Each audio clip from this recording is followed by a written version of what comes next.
everyone. Welcome live from Chicago. It's the Prospect Weekly Roundup. We are here for the DNC. We have 4 people who attended the convention on various nights, and they're all with me right now. David Dan, executive editor. With me, we have Harold Meyerson, who, why didn't you bring it? He has his credential, which not only had the 2024 DNC credential, but also had the 1968 credential for the floor of the hall, right? Yeah, I was an 18-year-old working for Gene McCarthy in 1968, and I use this to win friends and impress people in the... You get a lot of comments on that? Oh, hell yes, yes. I mean, obviously, and people said, well, you know, that and you should, you know, be put in the Smithsonian. So, yeah. All right. Also with me are our 2 writing fellows, Luke Goldstein, and from her home in Chicago, Emma Jansen. So welcome, everybody. It is Friday morning. I mean, it's probably Friday afternoon, East Coast time, but we're rather bleary-eyed after a long set of days at the convention. I think maybe we should just start with just initial impressions. What we tried to do on the, with our various dispatches is give you a sense of the convention that you couldn't just see on television. I think we did a great job of that. Congratulations to everybody. Also, thanks to Adele Simmons, who I believe is watching. Adele is a great board member of the Prospects, and she graciously gave us use of her home for the purposes of us coming out. So I just want to thank her for that. But yeah, we can start with some general impressions. Maybe I'll go to Luke, because some of your writing was really involved in kind of the underbelly of the convention, right? What was going on underneath the surface. So, just give us some of your thoughts. Yeah. I was trying to pick up some color out around town. Unfortunately, it mostly entailed me getting kicked out of a lot of events, and I just kept doing it for readers. Your face was on like everybody's party list. Like, do not let this person in. Yeah. I was definitely on the list. It's a not wanted poster. Yeah. Which maybe isn't the worst place to be in for some of these events, but I mean, the way the DNC works is, all kinds of groups and various organizations, they're all trying to, influence people in the party, elected officials, right. Delegates. Yeah, delegates, party insiders. I mean, that's the game. And some of them are policy groups. They're trying to spread their policy ideas. So you get a lot of presentations, right? Yeah. Panels and such. And a lot of them are open if you want to spread your ideas and get members of the press to cover them and such. Right. And then there's kind of the other part of the convention, the more secret one, which is where you have corporate sponsored events with lobbyists and lawmakers, talking shop and such, and throwing parties. Yeah. And yes, like the Killers, Joan Jett, T-Pain had an event last night. Yeah. So there are all these kind of really special perks. Some of them are just for the delegations. The California delegation has a party, Maryland, whatever. But some of them are corporate underwritten, and there really is an influence game going on there. Yeah, and PACs and such. And they're much warier, obviously. We attended Emma as well. The Bodies for Harris, right? The content creator / influencer party that David, I believe, later learned was billionaire backed, right? I forget the name. But... Yeah, it was Reid Hoffman. Hoffman, who is out there stumping to fire Lena Khan. Ended up underwriting the Creator Party, which had a giant warehouse space. There were pop-a-shop machines, or skee ball. There was a punching bag. There was a food truck that had an entire pizza oven. And giant pizzas. Yeah, Reid Hoffman is an old school influencer. Yeah. He influences through money, never mind social media. So there's a long story tradition of that. Indeed. All right. So why don't I go to Emma? A lot of what you covered was some of the dissent, some of the protests that were going on. Tell us about that. Yeah, so I spent a lot of time outside the United Center on Wednesday and Thursday, where we had uncommitted delegates and their allies basically staging a sit-in. They kind of rejected that terminology a little bit because it wasn't planned. It was literally they wanted to have a Palestinian American on the stage for 1 minute, 2 minutes, just to kind of explain the horrors of what are happening in Gaza and send sort of a message of unity to the party. And that request, which had been made for weeks, was denied. So these delegates said, we can't take no for an answer. So we are just going to sit here in front of the United Center, in front of the CNN Politico grill, which is where a lot of these news fests have been happening. Yeah. And we're just going to wait for a call. So it ended up being, almost 24 hours of sitting on the cold concrete, and it did get cold at night. Yeah. And, it was very emotional, really beautiful speeches. We also had a lot of Congress people, kind of the names you might expect, right? Like Cori Bush, Ilhan Omar, who came and showed support, gave speeches. Ilhan Omar sat with the group for a few minutes while she spoke. So that was just a moment of, solidarity that we were seeing outside the United Center and dissent. Something that I particularly took away from that was the fact that not only was this kind of a basic humanitarian ask, right, to have the voices of a Palestinian American speaker represented on stage, to shed some light on the humanitarian cost of the war in Gaza, but it was also a really crucial and well thought out electoral ask. This would be uncommitted delegates essentially handing over an endorsement, from some of their speakers who they had floated as being the people to go on stage, fully endorsed Harris, right? And as we're seeing, the voting bloc of people who care deeply about Palestine is quite powerful. And to have someone, speaking about that on stage could have been great for the Harris campaign. And that's something they really emphasized. Well, I'll say this. First of all, the Politico CNN grill, the day that they were sitting on the concrete, sleeping on the concrete, the hospitality suite there, which lobbyists and elected officials were at, was hosted by Blackstone, the private equity company. So the dichotomy there could be greater. Whose CEO is a Republican. Who's Trump. Yeah. That's right. Steve Schwarzman. Steven Schwarzman. What I would say is that if you look throughout the 4 convention speeches, anytime there was even something of a statement resembling, sympathy or solidarity with the people in Gaza, it got rapturous applause. It was actually the biggest applause line in Kamala Harris's speech. It was, and I would add that as she was getting into it, that was the only time I heard the floor actually fall silent, waiting for her to say what it's going to say, which was and actually I was in the upper row, right. The upper deck. And as she started it, it was an equivocal statement. She was, saying both sides, here are my positions. And when she started with, Israel has a right to defend itself and has a right to have the weaponry they need to defend themselves, there was rumbling in the parts of the upper deck, like a little bit of uneasiness.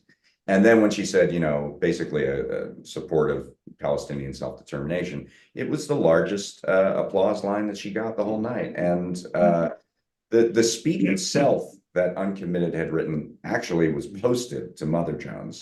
And this was a very, very much in the spirit of at least the end point of where Kamala Harris got to, and it would have been vetted by the campaign, and so would the speaker have, and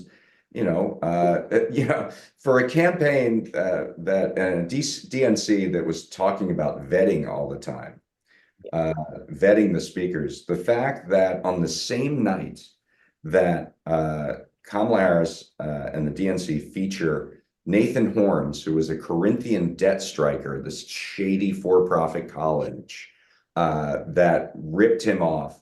And Kamala Harris, as Attorney General, took down Corinthian, actually put it out of business. And then years later, as VP, worked to get all of their loans canceled. The same night as that, they had two speakers who were on the board of Corinthian colleges. So the idea that there was heavy vetting going on of these speakers makes no sense to me at all.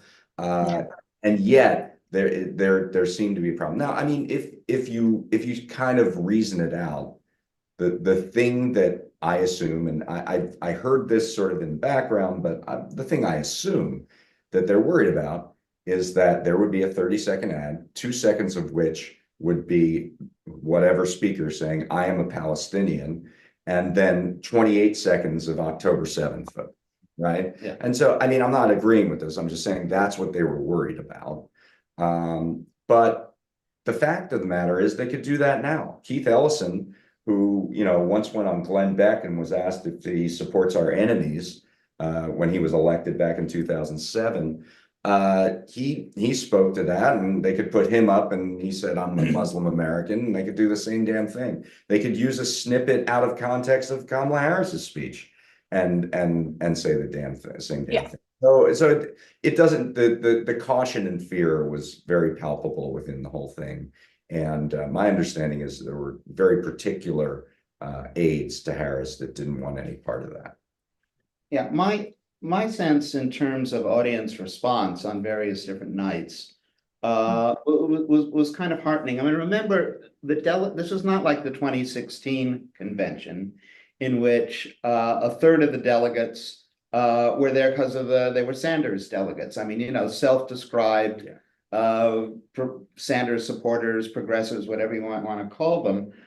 These were the establishment Biden delegates, but the establishment, you know, has been moved in part by the effect that Sanders and Elizabeth Warren have had on the party over the years, and Biden's move towards some of their positions.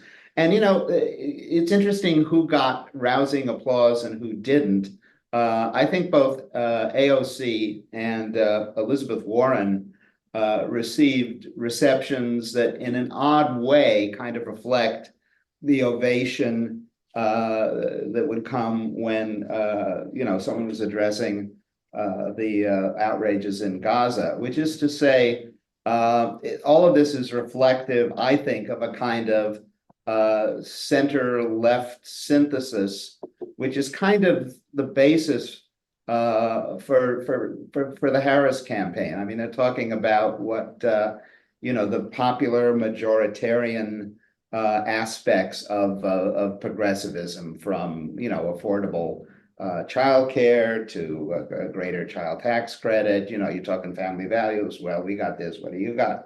That sort of thing. But my general take on the convention, having been to by actual count a gazillion of these, that you know, conventions usually are you know, pretty happy affairs. Certainly 2008, when Barack Obama was the nominee and everyone had the sense that this was historic. 1992 with Clinton, after 12 years of Reagan and Papa Bush, was an excited convention. But this one more so. I have never seen quite this level of high spirits. And I think all of this is peculiar to the whole situation. A sense of cosmic relief that they were not there to renominate Joe Biden, much as people appreciated and respected Joe Biden. Like a huge weight had been lifted off the Democratic Party, A. And B, Kamala Harris, in the month between Biden's withdrawal and the convention, I think really exceeded all expectation as to her campaigner chops, you know, and that she could actually do this. And that created just sort of a general sense, you know, combined with, you know, the real fear that, you know, if Biden had been the nominee, we were going to lose to Trump, and, you know, get your passport ready to move. That was, you know, lifting that burden, I think, was, you know, and then Kamala's performance over the past month was the key to really making this a kind of elated gathering, the likes of which, despite my previous gazillion that I had never seen before. Yeah. I talked to delegates on the floor who said if Biden was still the nominee, they were probably not going to come. Yeah. And we're talking about elected Biden vetted delegates. Yes. Who said they weren't going to make if he was the nominee. So yes, I think very peculiar to the circumstances. I would agree with that. So what I ended up gravitating towards in my coverage. And then David, we have a question. Do this, and then I'm going to interject. Or should I interject first? Okay. Do it. Let's do it now. Yeah. All right. So Nick says, love the prospect. Thank you, Nick. We love you too. Just have one question. You're back. Yeah. Why is Trump still polling in the upper 40s? I can understand there's a base of around 30 to 35% that don't mind fascism, but who are this other 15%? Thoughts? I think it is the upper. I mean, I think that is the Republican base is in the 40s, maybe the lower 40s. And I think, there remain to be people for whom their reasons for rejecting Joe Biden were based in the lived experience of their lives rather than the perception of his age. In other words, inflation and cost of living, and it was kind of the incumbent is here. Were circumstances, and so we're going to run again. We're going to run toward the challenger rather than. Yeah, I would add that Trump's ceiling and Trump's floor are remarkably close to each other. That reflects the deep polarization, as much cultural as anything else that we are living through. Stan Greenberg has a really interesting piece up on the Prospect website this morning, looking at movement towards Harris in a range of different groups in the American public, but mainly they are groups of Democrats and Democrat-leaning groups, or historically more Democratic groups. Coming home. Coming home, who had really not warmed particularly to Biden. So, Stan is very upbeat, and he says, in this context, given the limitations of the context, you could see Harris doing very well. But I think in this context, doing very well might be 54% in a two-candidate race. Well, look, honestly, Barack Obama had never soundly defeated anyone the way he defeated someone in 2008. And he got 53%. Yeah. Like that's just where it is in American politics today. You're both parties are going to get in the upper 40s. It's like baseball. You win 60, you lose 60, and it's the other 40 in between that determine the score. Right. I mean, she's there. The last time I've checked the polling, there are a few states that are going to be still difficult. It looks like she's actually doing better in the sort of blue wall Rust Belt states. She is. It's like Nevada's tricky, and then I believe actually Georgia was another one. Surprisingly, where she hasn't had as much of a polling, but we'll see what happens. But she's doing better in North Carolina. Yeah, right. Where Obama won that once, lost in 2012, and haven't been really that close since. And she could win North Carolina. Right, which is just to say, I think the perception, when she, took over the top of the ticket was that she'd be stronger in the Sun Belt and would have a harder time in the Rust Belt, and that seems to be, not. But North Carolina doesn't. We'll see. North Carolina wouldn't really surprise me because it does have a very heavy, not just a heavy African American population, which it does, but a heavy young entrepreneurial, professional, managerial population. Research trying. Yeah. And, the migrants to the South are in very different categories. And when you have older white retirees going to Florida, that doesn't guarantee, that may push the state somewhat more to the right.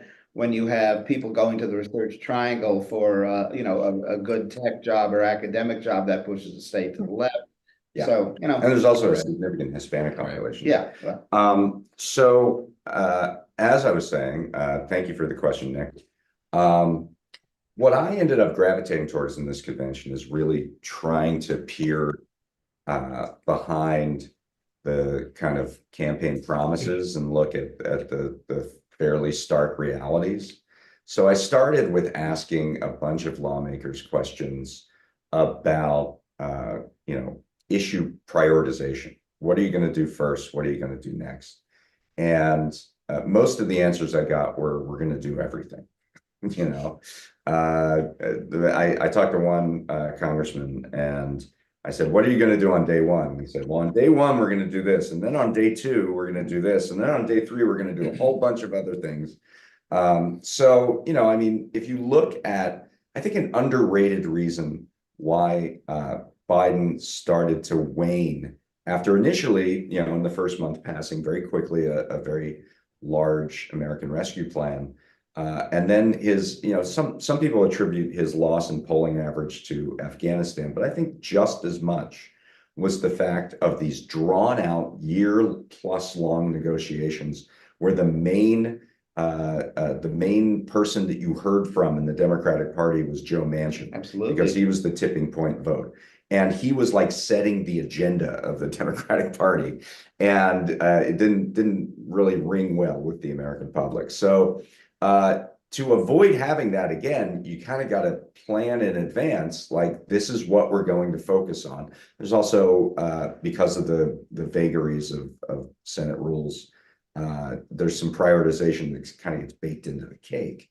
And so I didn't see a whole lot of that. But then, more important, I started asking people, the Harris-Walz campaign has been very, very insistent. They are going to restore Roe v. Wade by statute. They are going to pass the John Lewis Voting Rights and the John Lewis Freedom to Vote Act and the For the People Act, which end gerrymandering and end voter suppression and do some campaign finance stuff. They're very, very insistent they're going to do those two. And then separately, they're looking at care economy stuff, family policy, tax reform, obviously, because the Trump tax cuts are expiring. These are all things that either cannot be done at all or can only be done in a cramped, limited way unless you get rid of the Senate filibuster. That is the only way that you're going to pass the abortion rights bill, because you're not going to get 60 votes for that. You're not going to get 60 votes for voting rights. You're not going to get 60 votes for the PRO Act. You're not going to get 60 votes for pretty much anything. And while you can use the budget reconciliation measure for tax and spend policy, because the way that reconciliation works, where you have to basically net out the spending and the taxes, and because all these promises are being made on the tax side, you're whittling down and whittling down and whittling down what you can actually accomplish through budget reconciliation. So I asked probably 15 to 20% of the entire Senate caucus, who I saw at various events, what they're going to do on the filibuster. And I got a wide range of all the way from, well, our senators have a lot of different views and we don't know what's going to happen, to that's not what I hear about on the campaign trail, which is what Senator Catherine Cortez Masto said to me, which the answer to which is, of course, you don't hear about the Senate filibuster on the campaign trail, but everything that you're trying to do is bound by the Senate filibuster. To other senators who said, here's what I think here's our strategy. We already have, we think we have 50 votes to carve out the restoration of Roe in a 50 vote environment. In other words, to carve out the filibuster, exempt it from that one bill. The reason we know that is that it actually got 49 votes in 2022. And since then, John Fetterman's come in, he's against the filibuster. Joe Manchin, who was the one Democratic vote who didn't vote for that abortion bill, is leaving. And if everybody else who is coming into the Senate, and I have on good authority that they are, also supports limiting the filibuster, or ending the filibuster, then you have your 50 votes for abortion rights. Then once you've done it once, how do you go to any other advocacy group or talk about any other issue with the American people and say, I'm sorry, our hands are tied, we need bipartisanship, when you've just showed the path to how you don't need it? That to me seems completely untenable. And it's kind of like once you open the door, you're not going to shut the door again. Yeah, and I should add that, Democrats have always been damaged why they lose in midterm elections 2 years after they take power by, precisely their inability to get stuff through because they don't get to 60.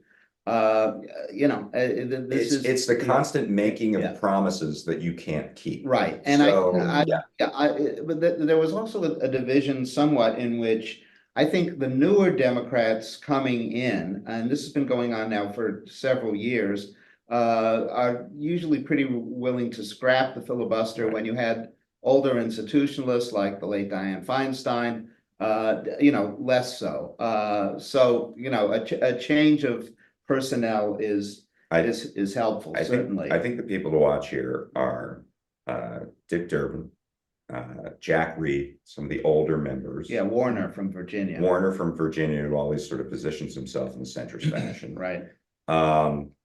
Ossoff, it will be in cycle in 25, 26 in a very tough race. Those are kind of the ones to watch here, but they're already on the record. All of the people I just mentioned are already on the record getting rid of the filibuster for abortion rights and also for voting rights. Right. So I don't see how you can, as it was put to me in rather candid fashion, how can you say yes to women? How can you say yes to African Americans and then say fuck you to the unions? Yeah, so how does that work? I should add that Ossoff pragmatically needs the voting rights stuff to pass if he's going to be reelected in Georgia. So yeah, there are various cross currents here. In Tim Walz, the Democrats have a governor who, after the 22 elections, sort of the whole party and all of the classic Democratic interest groups had a clear agenda for what they wanted to pass right away. And because they finally got a majority in the state Senate, which they hadn't had forever. And, that is sort of the kind of coordination, and they don't have a filibuster to deal with. That's a huge difference. The kind of coordination that in a better world, you would hope an incoming Democratic administration, when it has a trifecta support in Congress, could do. And that's why I initially thought that Walz should have been the nominee, because Harris will walk into the exact environment that Walz walked into in 2022 in Minnesota. And that was further bolstered by the fact that pretty much all the rumored potential candidates for the vice presidency appeared on stage during this convention. Oh, sure. And Walz was so much better than all of them. It's not even close. And it's not, that's me. Hold on. Yeah. It's not even fun. Well, that's actually a good, David, that's a good stopping moment. We have another question. Yeah, go ahead. Okay. From Maria this time. How can Harris change the dynamic regarding people's perceptions versus facts on the ground? For example, more people are working than when the former guy was president. Border crossings are way down. Many prices are down, but the public doesn't see it. And also, I think I would add on to this, did we see any new narratives or kind of marketing in this exact issue during the convention? Do you guys have anything on that? Well, I mean, I think people experiencing the benefits of like the Biden legislative accomplishments is one issue. But I think clearly when it comes to inflation, Harris doesn't have the same perception of being, associated with that the way that Biden has. So I think there was recent polling on the economy her and Trump now are you know, very close. I think Harris actually has a slight edge, and that's Yeah. that's the most drastic change I've seen. Yeah. Since, you know, versus Biden versus Trump. Now, on the economy. on the border stuff, they're trying to turn this against Trump by saying he deep six the legislation that was, you know, co-authored by the Republican senator from Oklahoma, for God's sakes, that would have increased border personnel and had done lots of things. So they clearly have their strategy on the border. On Which the whole price that question. was a strategy that was kind of locked in when that vote took place. Right. Which was before border crossings dramatically dropped. Right. And what they're essentially saying by continuing that narrative is that we don't trust the American people to believe us when we say, actually, we have solved much of this problem by and mainly through cooperation with Mexico in getting border crossings down. You know, there was a lot of fear going into this convention that Greg Abbott was going to send tens of thousands of migrants to Chicago, which he has done over and over again throughout the last, you know, year or so. None of that happened because there weren't any migrants to send.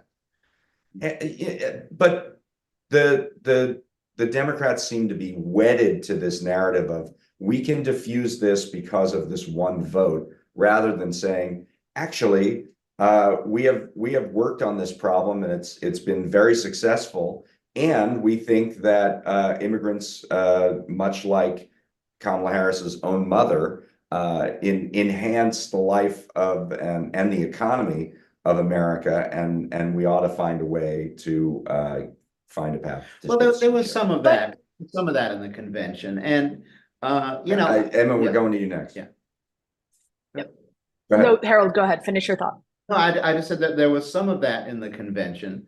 I think that they have concluded that it's harder to get people to understand the actual drop in numbers, and that's partly, that's partly a function of just, you know, are people getting news on social media and other, because they're trying to win Michigan and Wisconsin and Pennsylvania, which are not near the border. Right. I think that's the clear problem. Well, I mean, some of the most native, you know, xenophobic parts of the United States are, you know, this is a time immemorial. We don't, you know, I mean, West Virginia has 0 immigrants and, you know, complete xenophobia. So proximity, it's almost inverse sometimes.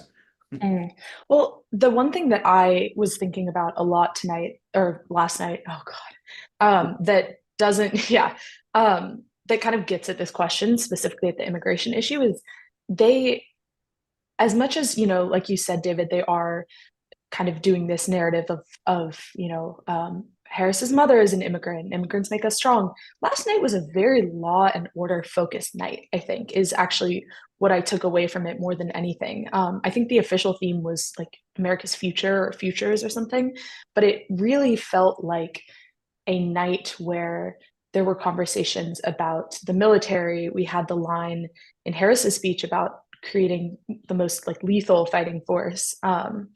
And then we also had a former Secretary of Defense. We had former CIA director.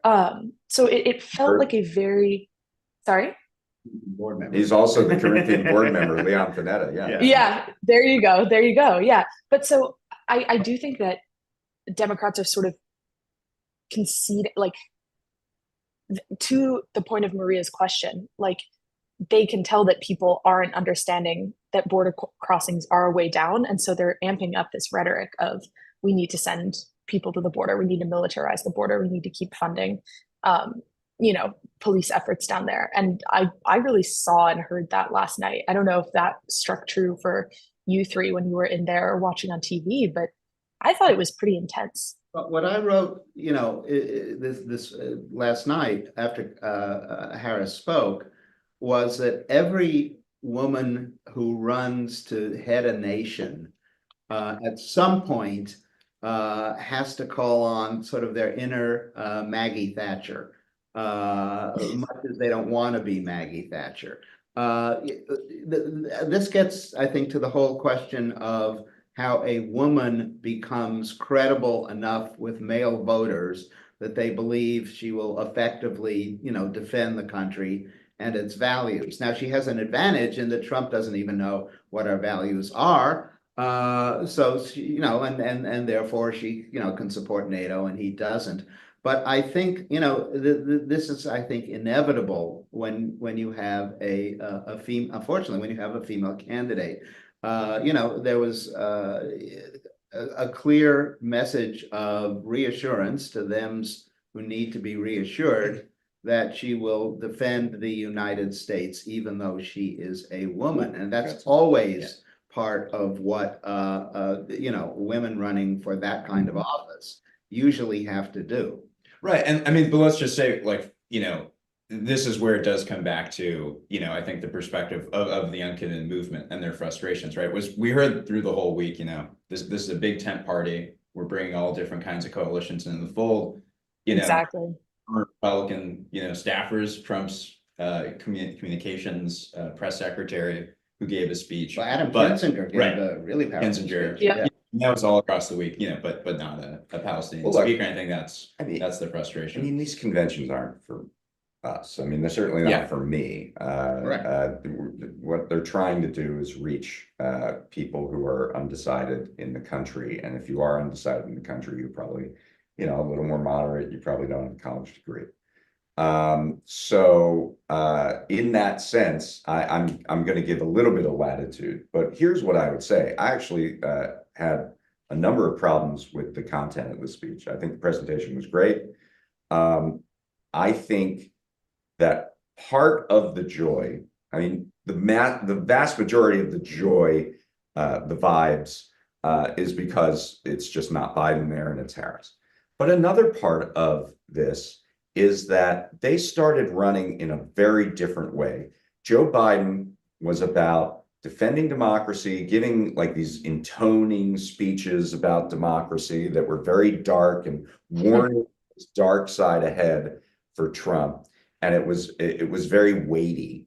And Kamala Harris, up until this convention speech, was actually running on a more of a happy warrior, joyful warrior kind of philosophy. And Walz certainly pulled that off as well in his convention speech, which I thought was excellent. Last night, Harris she kind of gave Joe Biden's speech, in my view. Yeah, totally. It was much more Trump focused. There was a ton of Trump in there. And it was essentially Biden's foreign policy as well. And to the extent that there was anything domestic, it was a couple lines about I will end the housing shortage and protect Social Security and Medicare. That was it. It was just sort of washed along. And I think people really responded to the fact that politics doesn't have to be a chore. Like, that was part of this kind of ebullience that came into this convention. And last night's speech to me was a chore.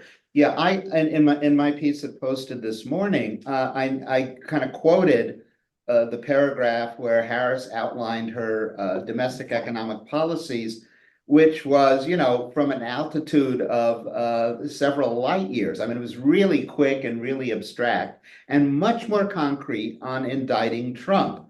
But, I mean, I think they still believe that, it's ultimately voters' hesitations and reservations about Trump that is sort of the strongest card that the Democrats are holding in their hand. Right. So yeah, it was very unusual for an acceptance speech to talk actually more about what they fear the opponent will do than what the nominee herself. Particularly for a nominee that I've been saying is we know the least about since Wendell Willkie. That she just didn't come up, even though she has a record of service. She essentially has not been in a governing position federally in her entire life. I mean, the vice presidency is, it is what you make of it, and it is good that she is not perceived as being wedded to the Biden administration's economic policy. But it means that she wasn't really in the room. But I Yeah. think there's a yin and a yang to her identity, which they're putting out. That is to say, she is, the advocate of the care economy. She is the one, Mm. and this is part, the part what they emphasize in her biography. On the one hand, she sees her high school friend says she's molested at home, so Harris invites her in to live with them. On the other hand, this makes her determined to be a prosecutor. So caring but strong. Right. That's who I am. That's all all of the testimonies to her life and her deeds. That's who she is, and it comes out on a hugely macro level too. I will pass these bills, but I'm the one who will reinforce NATO, caring but strong. That seems to be That's the fine. synthesis they're working towards. I mean, that's So that Harold is. Sorry? we have another question. We do. First, I'm going to add a quick comment just onto what Harold said. I wrote a piece after the Tuesday night speeches, I believe it was, about the narrative of motherhood, because that exact dichotomy of, strong versus caring is it's quite a trope that women have to fall into. And specifically, that's not to mention the fact she's a Black woman. So there are all of these tropes and stereotypes that the campaign and that Harris herself have to kind of put on, navigate, construct, deconstruct. And I found it really interesting to see how they were doing that through the lens of motherhood specifically, because we do have these intense stereotypes of mothers as caring but strong. And so, anyways, just pointing to that, right? It's in the narrative. It's also how she describes her own mother. Right. Exactly. So Yeah. I'll move us to the question. I think it's interesting. This can hopefully get us into a little conversation about labor unions, which I know we've been reporting on this week. So we have questions from Jared. Hi. Any predictions on what will be the Dems' first messaging priority? I'm frankly pessimistic that it'll be almost exclusively abortion and democracy, and for the critics, Palestine, rather than economics. Will there be more involvement from Fain and Sarah Nelson and co. in the campaign? They will be great surrogates. Thoughts? Good question. Yeah, Fain has, there's an interesting intra-labor dynamic in which Fain has sort of assumed a role you might think the head of the AFL-CIO would, Liz Schuler, but he's certainly the most visible spokesperson. And I would expect in particular that Fain will be all over the blue wall states, not only his own Michigan. But beyond that, the larger economic themes of affordable, increasing the child tax credit, that sort of thing, that's always going to be there. But abortion is clearly the strongest point of policy that the Democrats are abortion rights that they're going to emphasize. And union rights per se, it's clear they support them. It never really rises to the level of major campaign themes, but it will be there. I mean, there were probably a dozen union leaders that spoke at this convention. Oh yeah. And it was a more, and you even spoke to this on the first night, that it was a more labor-friendly convention than we've seen in years and years and years. We know that the UAW is going to do its largest organizing campaign for the election in history, that they're doing a member-to-member canvassing drive. We actually had like an hour-long briefing with Fain during the convention. There were like 10 or 15 reporters, and Harold and I were in the room. And he talked about how, it's about 65-35 in UAW in terms of Dems versus Republicans. And he believes he can get that number up even above where it was under Biden by educating members, by engaging in this organizing. And it really is an incredible run for the guy. He barely won, 16 months ago. And now, as you say, he is the voice of modern American workers. Yeah, but I should also add the UAW ain't what it used to be, and it's got maybe 400,000 members. Really major unions, the big four public sector unions, the two teacher unions, AFSCME and SEIU, they're going to knock themselves out. They're going to be all over. They'll have huge operations. SEIU generally spends over $100 million I think all three of those definitely spoke at the convention. I don't think SEIU did, and they're seen as the union that is closest to Harris. Actually, they have April Verrett, who is April Verrett. She's the new president, and I don't think she's fully got her sea legs yet. But she was in the sort of row of one night of speakers. But the other rather notable omission in the convention was I was actually going to say something different, but yes, obviously. I mean, there were actual Teamsters. There were like 30 Teamsters on stage at one point talking about how Biden in the American Rescue Plan without one Republican vote saved their pensions, which was a real, up yours to Sean O'Brien for speaking at the RNC. But no, the actual notable omission in the convention who didn't get a speech and who only appeared extremely briefly in the roll call was Gavin Newsom, who is biggest rival in California politics, and they share the same consultants. They basically divvied up the state. I'll take governor, you take Senate back in 2010, but I was stunned that he did not get a speech at all. Well, Gavin Newsom really put himself out there as Joe Biden's defender, straight through the moment when the other major San Franciscan, Nancy Pelosi, kind of behind the scenes, orchestrated Joe's resignation. And Newsom was, I think, always calculating that if Biden ran again and lost, or even if Biden ran again and won, that left 2028 open for him to run. Now, if Kamala is elected and then reelected, that's way down the line. So anyway, I don't want to we're getting way ahead of ourselves. Put motivations into Ted, but I think he thought of that. The TV cameras, because I was watching the live stream, they kept cutting to him in the California delegation during the Thursday speech. Yeah, well, he and Pelosi, huge smile. Yeah, he and Pelosi were in the front row. They were, yeah. All right, we have about a little more than 10 minutes left. Yeah. And we do have one more question that is already up. So I'll give that to us now. It's from Marilyn. So Marilyn says, people also don't understand the cause of greedflation. How do we get people to understand Biden antitrust enforcement and Democratic legislative proposals that are geared towards addressing this? Well, one way to answer this is with some breaking news. So just an hour and a half ago, I believe, the Justice Department Antitrust Division filed a lawsuit against RealPage. And Luke, you've written about RealPage, and maybe you could explain their whole deal. Yeah.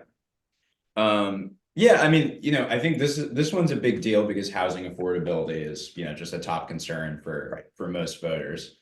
And what the case entails is, RealPage is this sort of, intermediary third party. It's kind of a tech company. They work with landlords, and they basically make suggestions for the price listings of rental units. All the real estate management companies, their landlords, they share privileged competitive information with RealPage. RealPage has an algorithm software. They come up with recommended pricing, and the Justice Department's lawsuit is that this is a pretty textbook case of price fixing and collusion in housing. Right. And so, I think that'll get at least some attention. And in her economic speech, which was a week ago today, Kamala Harris mentioned algorithmic price fixing. She didn't mention RealPage by name, but she mentioned algorithmic price fixing as something that needs to be cracked out in the housing sector. So, this is precisely the kind of case that is actually easier to explain to people as to why it's screwing them, what's going on, than a lot of a lot of the antitrust stuff. I think there are certainly smart Democrats who will find a way to include this The way into their stump speeches. Yeah, the way that Harris has been talking about this is she wants to go after bad actors. And so she delineates between the good businesses and the dishonest businesses. And in RealPage, you can see a narrative of bad actors. Now, you know, how you define the boundaries in the Venn diagram of good and bad actors is Well, then crypto's on its own island. Crypto's on its own island. We know they're bad, but they got a lot of money. Stand with Crypto was a major presence at the DNC. We saw this pop charger that said "I stood with Crypto" at the DNC. That we I think I posted that on X last night. A lot of You did. a lot of DNC. But yeah, but I mean, I think there was a word in Harris's convention speech that was really, really ominous to me, where she was talking about, I want to be, you know, a champion for the middle class. I want to be a champion for workers. I want to be a champion for small businesses and entrepreneurs. And then she said the word founders.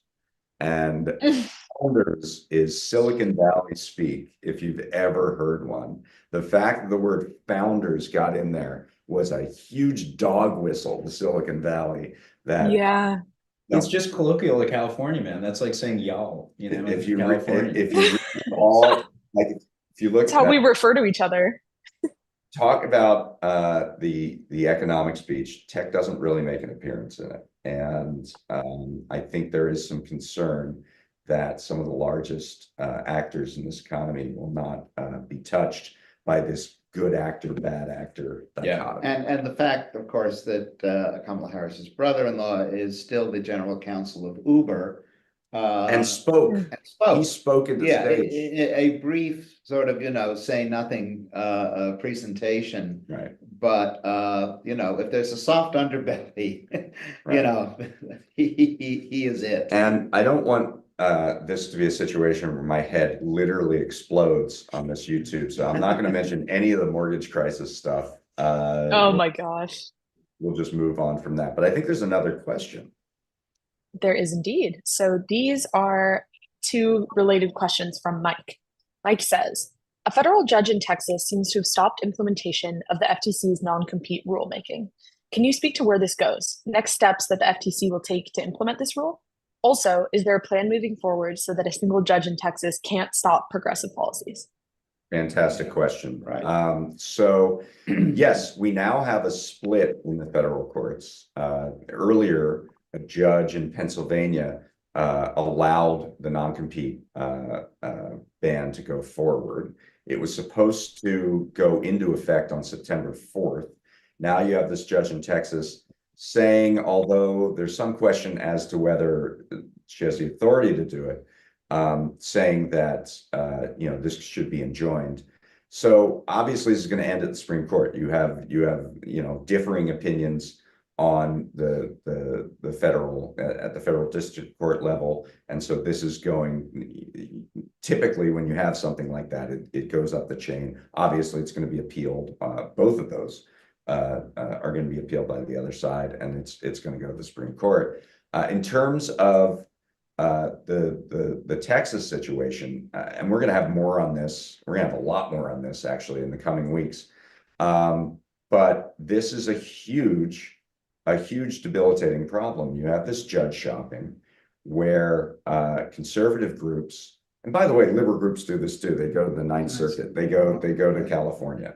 But the fact that you can get a nationwide injunction in a regional court, and the fact even more so, and this is much more true on the conservative side, that you can essentially choose your judge, because there are certain districts in Texas with only one judge or maybe two judges. So if you file there, you know you're getting that one guy or another guy. There are apparently private equity firms and big bank companies that are putting their headquarters in Texas for expressly that reason. So they have jurisdiction to file in Texas. Including Elon Musk. Yeah. Wow. So that's a bigger problem that we have to figure out. And there are a whole host of ways to do that. One through jurisdiction limitation within statutes, one through ending the blue slip custom that the reason why the courts are so conservative in one part of the country and so liberal in another part of the country. I don't know if I'd say liberal, but the reason there's this ideological discrepancy is that senators, home state senators, essentially get a veto on what judges are allowed to be nominated, even if it's a president from the other party. And that's basically through custom of being able to veto that. It's not a rule of any sort. It's just the way things happen in the Senate. And it clearly has to be broken because you're now having basically the ideology, the extreme ideology of the conservative courts in the state of Texas imposing their will on the rest of the nation. That's just not a tenable. I just want to quickly add that if the Democrats take the House, I don't doubt that a federal ban on non-compete agreements could pass the House, and then we're back to the 60 vote Senate issue. Well, there is a Yeah. bipartisan bill there, right? Yeah. Yeah. And, Yeah, but No, I mean, we had some, oh yeah. yeah, there are some conservatives who Yeah. are very much for it. I don't know what numbers it would get if it would get close to 60, but it Yeah. may. It's actually not Matt impossible. Gates is the most prominent one that supported. Yeah. Right, and Josh Hawley and And- Todd Young is on the bill Yeah, in the Senate, in the Senate, yeah. Right. there are several people on the bill. yeah. I Right. mean, you can be pro-capitalist, but since this is more like feudalism, Yeah. you will get some Republicans. All And we right. had some lawmakers who reacted to that decision this week. I mean, Chris Murphy was giving a speech at an antitrust event and said that, he would be, working in the Senate to try and pass legislation to ban He's- non-competes. He's the co-sponsor of that bill. Right. All right, we have like less than 5 minutes left, so I want to go around the room and just get some final thoughts. We'll start with Emma. Just, I think it was your first convention, I assume. So It just was. final thoughts on the experience and what you took away. Yeah. Yes, first convention. So first convention as just a person, human being, and as a journalist. I think I realized, getting a little personal here, how naive I was about politics, right? Like, I am someone who obviously follows politics. This is what I do for a job. But going to a convention and seeing, exactly as Luke was writing about, and as we have been talking about, just how corporate everything is and how much of a party everything is, was definitely a wake-up call. I mean, I didn't expect unions to host like a buyout of the Art Institute for a midnight soiree with an open bar, right? And so it was sort of a wake up of like, oh, but of course they're doing that, right? Like, of course all of this is happening. Of course there's the CNN Politico girl. So I think that is one of my biggest takeaways, is just, this is what politics is. This is what, we can expect from conventions. Which it feels silly to say at sometimes, it makes me feel young and kind of fresh, but it was a good thing to learn. You'll get there. You'll be beaten down by life like the rest of us. Yeah. Yeah, no, when I'm done with this fellowship, I'll be like hardened and sad. It won't be No. that sad, I can. Go ahead, Luke. I feel the same way. I mean, I think Emma said it well. I mean, this is my first convention too, and I mean, you get a certain, when you're doing the kind of coverage I do, you get a sliver of what the party is, and you see it all kind of put out on display, and it looks a lot different. It is a big tent, but there's a lot of different actors in that big tent. Yeah. Harold? I just want to address what you said about the unions having the party at the Art Institute. Walter Reuther, who was arguably the greatest unionist of the 20th century, head of the United Auto Workers at the height of its power, was something of a Puritan. And when the AFL and CIO merged, and Reuther had headed the CIO, there was a question of their winter meeting, which was always at some hotel in Florida, where you could smoke cigars, hang out at the pool, and God knows what else. And, this appalled Ruther. And he said, we usually have our winter meetings, the UAW, in like, Buffalo or Cleveland. And do you really want to go down there and cavort like a bunch of capitalists? This is in the minutes. And then another union president, I think the head of the bricklayers, was the opposition speaker, and he said, yeah. Yep. That's putting this party at the Art Institute in some That's funny. context.